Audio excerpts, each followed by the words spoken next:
For Lauren Phelps, the journey of life truly commenced when she wed her soulmate, Matthew Phelps, in 2016. Both were actively engaged in their local Baptist church, with Lauren serving as a Sunday school teacher and Matthew fulfilling the role of a church minister. However, in the autumn of 2017, their lives would be irrevocably altered. In the dead of night, a horrific crime unfolded within the Phelps residence, one that tragically claimed Lauren's life. When Matthew contacted 911 to report the incident, his account was chilling, perplexing, and far from what investigators anticipated. Regrettably, this case lacks substantial background information. It remains unclear whether Lauren and Matthew Phelps' family chose to uphold their privacy following the tragedy or if reporters simply had limited access to interviews with them.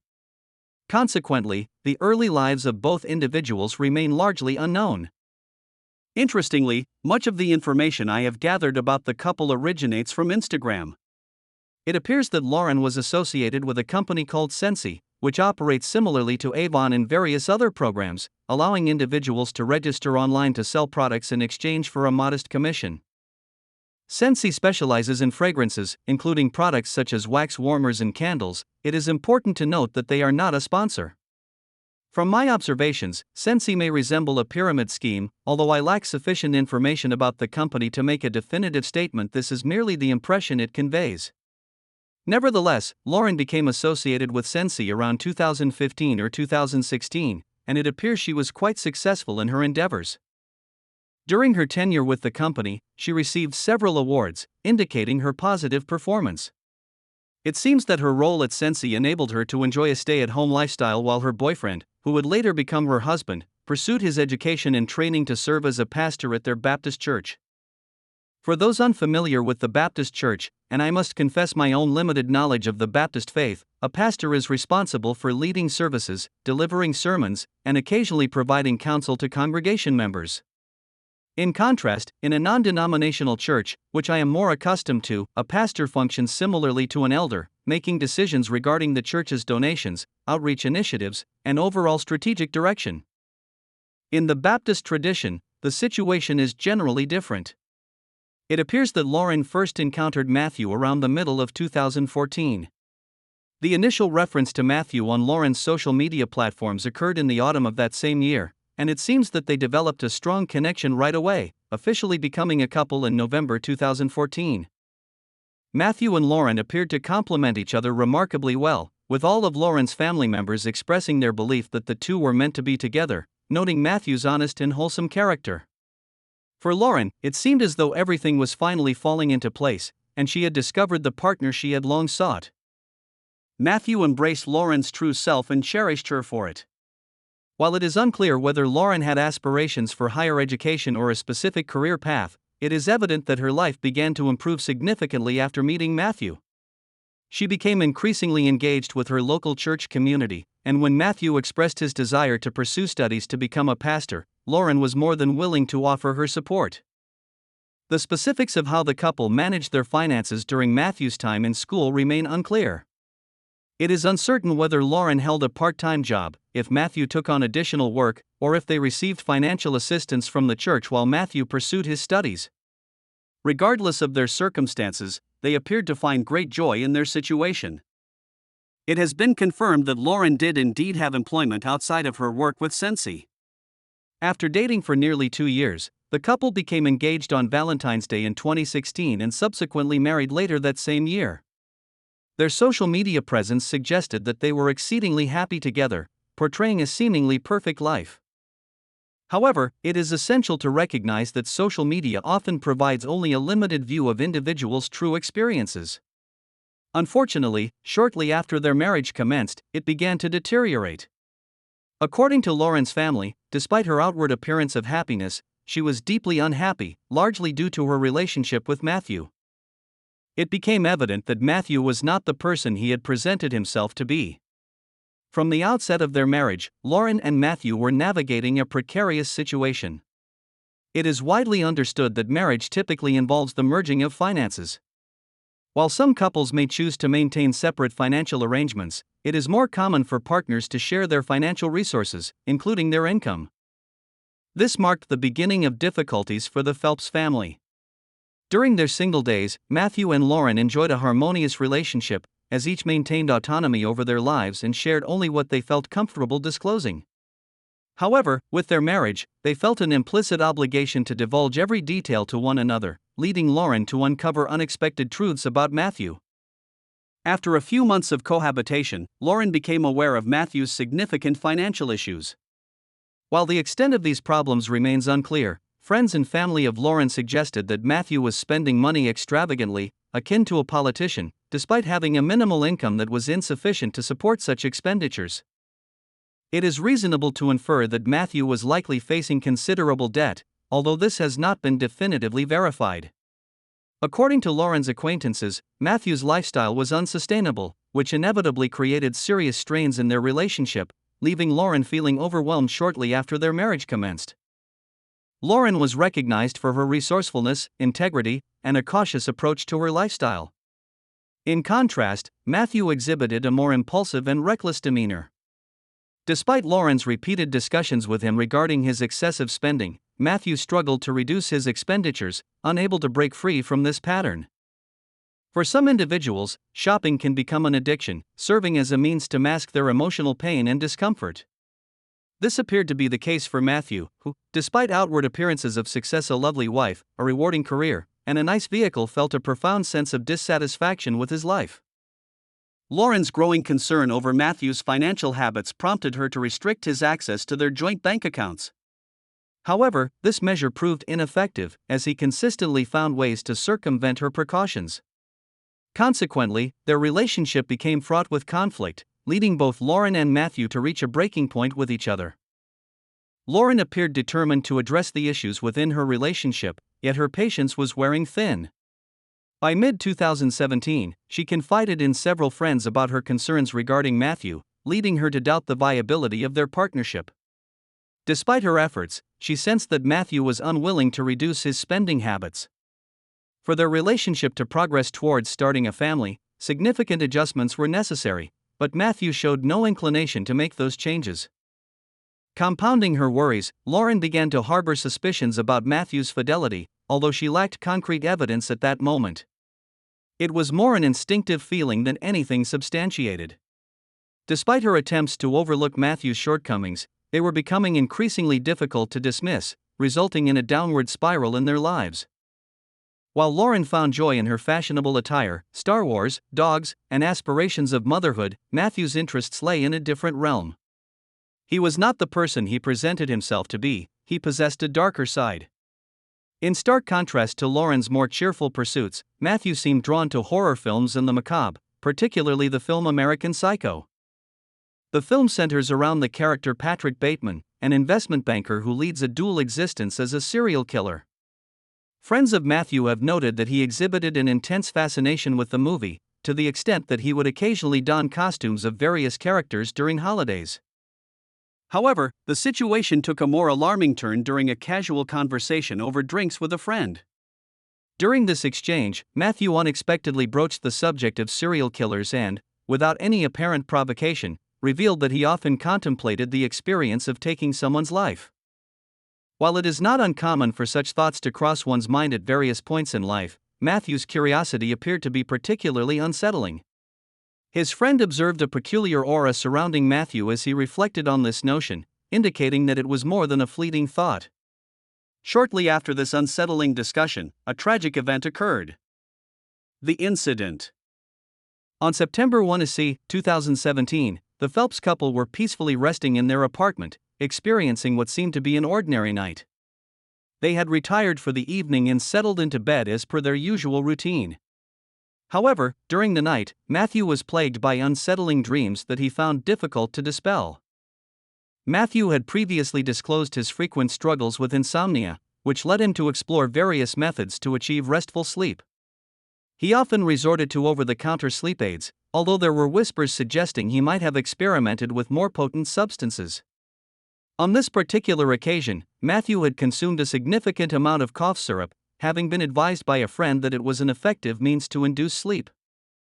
Unfortunately, one of the side effects of this medication is the potential for vivid and bizarre dreams, a phenomenon that Matthew was currently experiencing.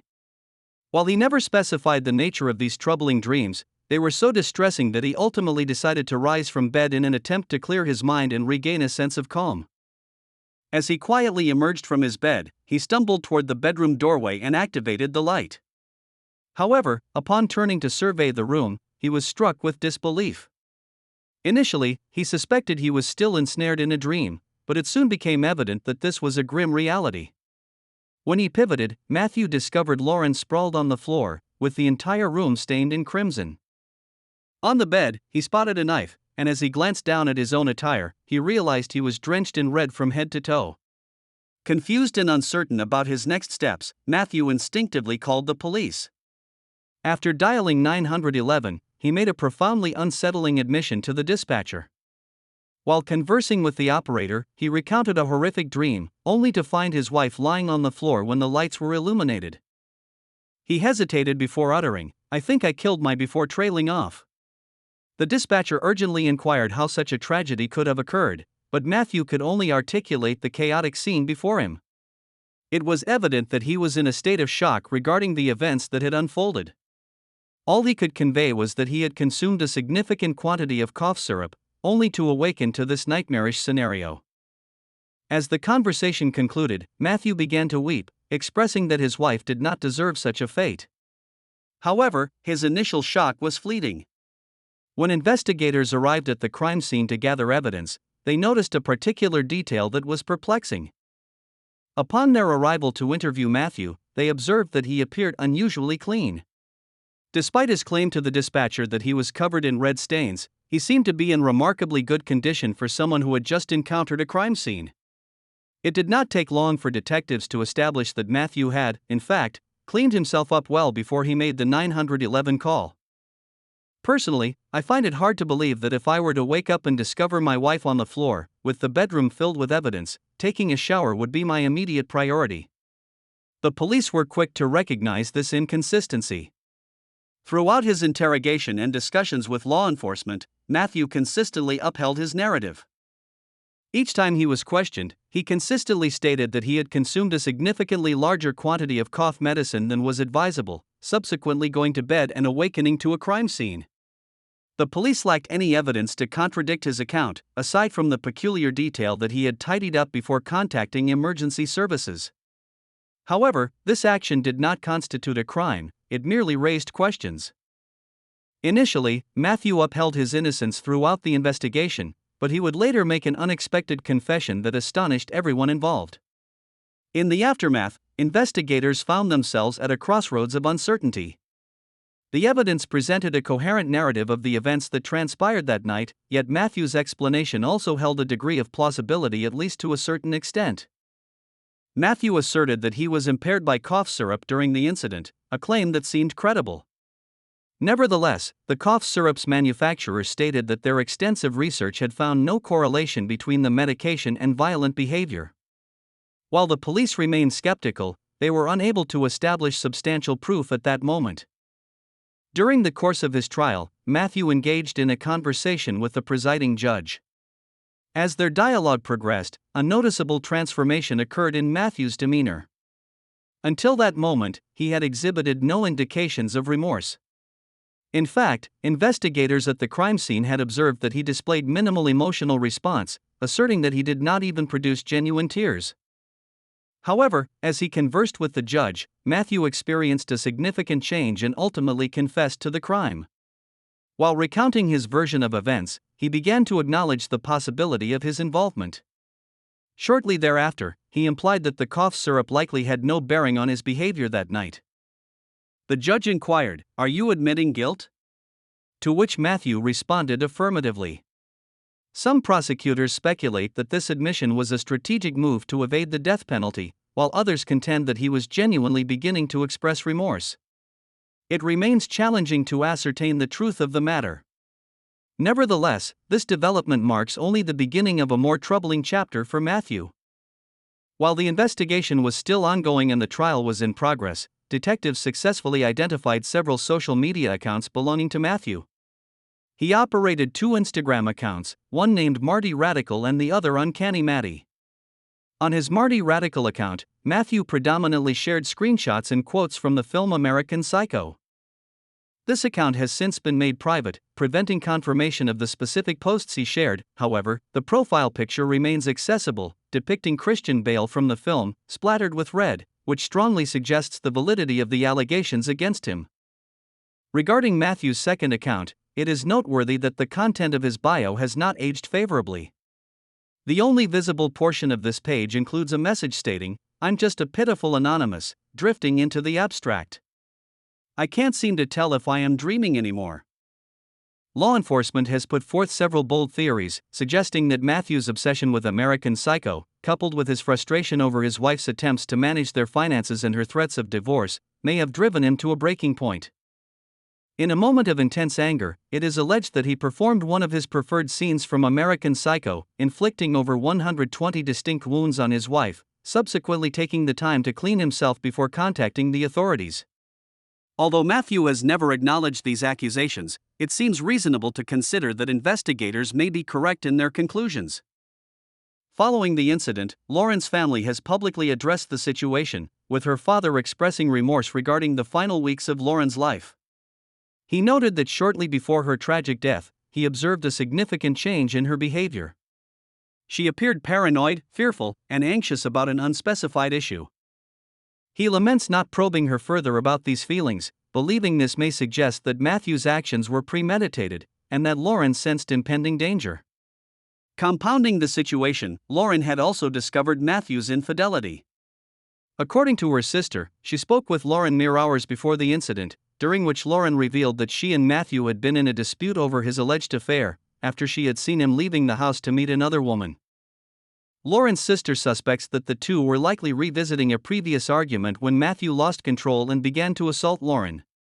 While this theory has not been substantiated, it certainly seems plausible.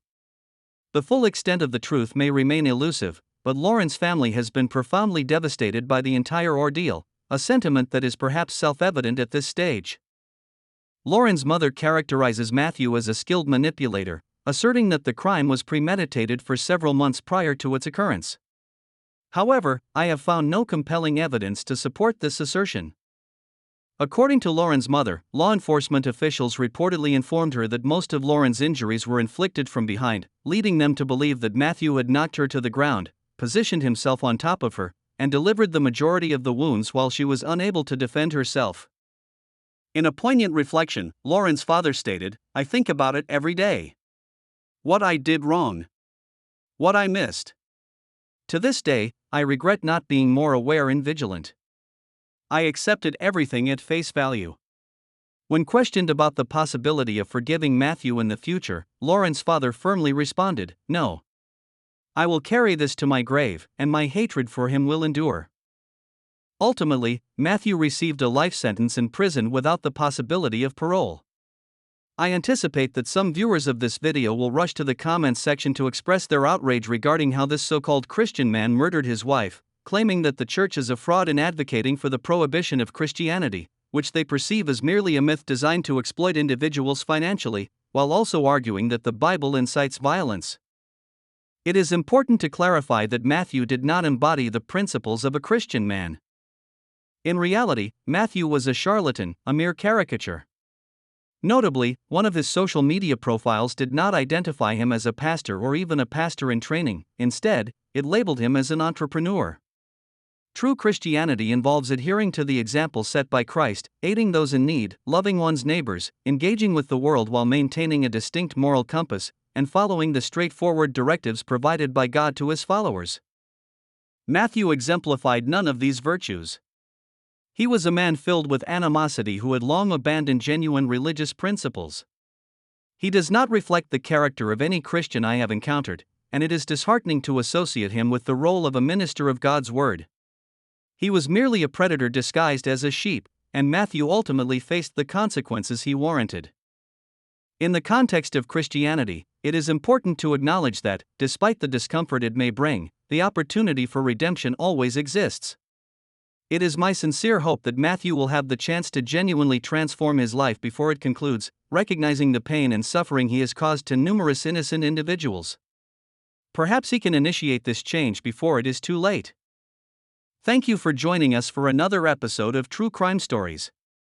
If you are interested in more true crime documentaries like this one, please consider liking this video and subscribing to our channel. Your comments, regardless of their nature, are invaluable in supporting our efforts and contribute significantly to the channel's growth. For those wishing to provide financial support, you may do so by clicking the blue join button below or by purchasing a True Crime Stories mug from Knots.